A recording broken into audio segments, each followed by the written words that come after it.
They told Cam not to go alone.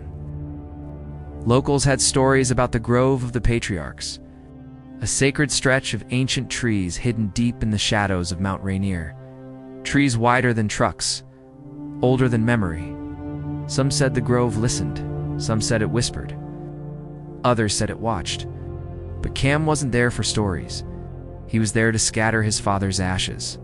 The trailhead was quiet. It was mid-autumn, post-tourist season. It's just the wind and the sound of damp boots on packed earth.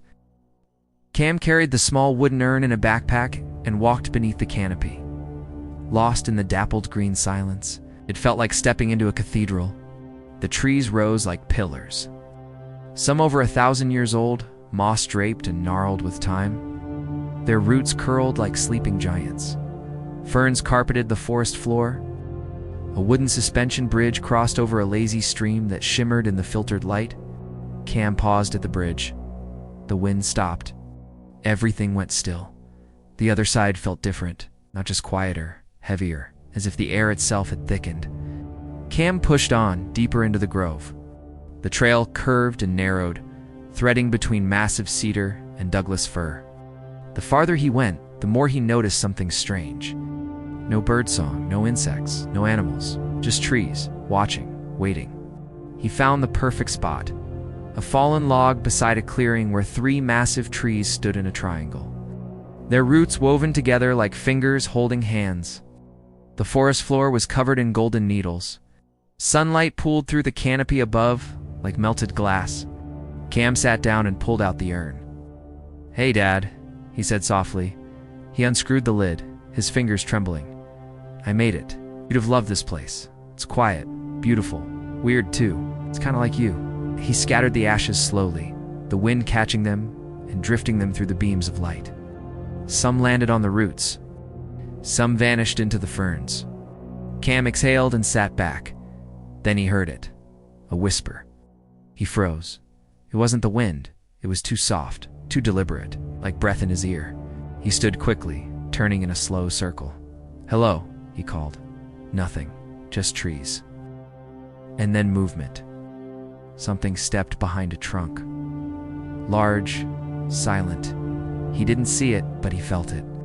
An awareness, low and ancient and patient. The trees creaked slightly, like joints adjusting after a long sleep. Cam backed away from the clearing. The trail was gone. Cam turned, searching for the log, the triangle of trees, the path. But all of it was gone. It's just more trunks, more moss. All directions looked the same. His heart began to pound. "Okay, stay calm," he muttered. He tried retracing his steps, but the roots seemed taller, more tangled. The trees leaned closer together. The light was dimmer than before. Then he saw something new. A woman, standing still between 2 trees, pale and thin, wearing an old-fashioned hiking skirt torn and wet with moss. Her eyes were wide and vacant. Cam stepped forward. "Hey, are you lost? Do you need help?" She didn't move, but her mouth opened slightly, like she wanted to speak. From the corner of his eye, Cam saw another figure. A man, half submerged in the roots, mouth agape, eyes hollow, still. He ran, branches clawed at his clothes. Roots tried to trip him. The trail kept curving back into itself like a spiral. Trees no longer looked like trees, more like shapes, forms watching, holding their breath. Cam stumbled into a grove of standing trunks so wide they felt like buildings. One of them had a split down the middle like a mouth. Another had what looked disturbingly like fingers in the bark. He pressed a hand to a trunk to steady himself. It was warm, and it exhaled. Cam fell backward with a yell. Behind him, a low, deep voice. Not words, not language, but a vibration in his spine rippled through the air. "They stay because they forget." Cam scrambled to his feet. "Who said that?" The trees creaked again. Another whisper. "You are not the first." He turned and saw shoes, old cracked leather boots half swallowed by roots. A rusted compass lay beside them. A journal poked out of the ground, its pages curled and moss-covered. Cam picked it up with shaking hands. Inside, the ink had mostly run, but a few lines remained. "I came here in 1936. They don't let you leave if you remember who you are. They're the still ones. They feed on forgetting."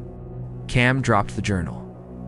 The trees began to hum, low and resonant, like a choir underground. He backed away, then froze. The triangle of trees was back. The log, the urn. The ashes were gone. But now, another figure stood in the center. His father, pale and still, his mouth opened. But it wasn't his father's voice. It was the trees. Stay. Cam shook his head. No. The forest darkened.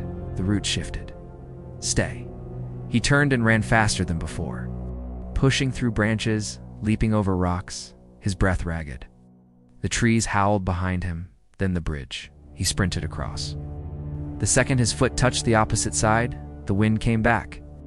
Birds chirped. The sun returned. He turned around. The trail was normal again. Quiet. Empty.